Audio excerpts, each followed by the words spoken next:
What's up, guys? So we have a tradition in my house where once a week I pull a new recipe from online that looks good and we test it out just to try to break up the boring routine of eating the same thing every month. If the general consensus that everyone in the house likes it, we keep it. If not, we toss it.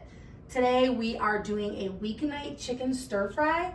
This recipe calls for boneless, skinless chicken, any cooking oil that you want, but I highly recommend this House of Tang, I believe that's how you say it, stir fry oil. It just gives it a nice garlic flavor, some sugar, chicken broth, soy sauce.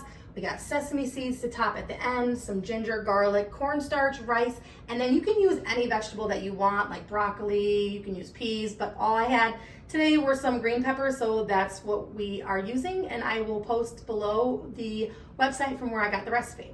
Okay, you start off by drizzling some oil in your cooking pan. Next, we are going to cut up the chicken, and if you're like me and kind of OCD, I like to cut all the fat and the veiny parts off the chicken because to me that's just disgusting. If you like that, hey man, do you? So I've cut the chicken up into chunks. I think the recipe called for 1.5 pounds of the chicken, but I have doubled it because I have a larger family. Okay, then you're gonna add your chicken to your pan with your oil over medium-high heat. Okay, now we're gonna add garlic to the chicken. I never pay attention to what the recipe calls for. I just add what I want to because this family likes garlic. Next, we're gonna add some ginger. Okay, next it calls for 3/4 cup of chicken broth, but again, I'm doubling mine, so I'm doing 1.5 cups. Next, you're gonna add your soy sauce. The recipe calls for 3 tablespoons. I'm doing 6 tablespoons to double.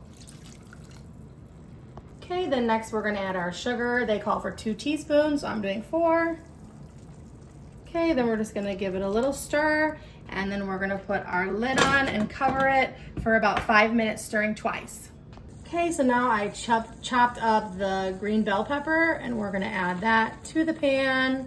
Okay, we're just gonna stir it around in there, and once you get it kind of mixed up with the chicken and all the juice, then you're going to cover it and cook it again for another 5 minutes. While we're waiting for the vegetables to cook a little bit, we are going to do our rice. I'm doing the whole box of rice, so if you're going to do the whole box, it's just 4 cups of water, bring it to a boil, dump the box in, and that's ready to go.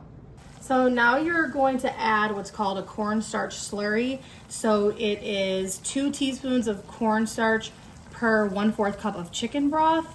Again, I doubled mine, and the whole point of this is that it thickens the sauce to a better consistency. So you will just stir this around until it reaches the consistency that you want while it's still heating back. Okay, that is the finished result. All I did was add some sesame seeds. You can do that if that's your preference. And now it's time to taste it and rate it. And the overall agreement with everyone in the family is a 7.5 out of 10. Thanks for watching.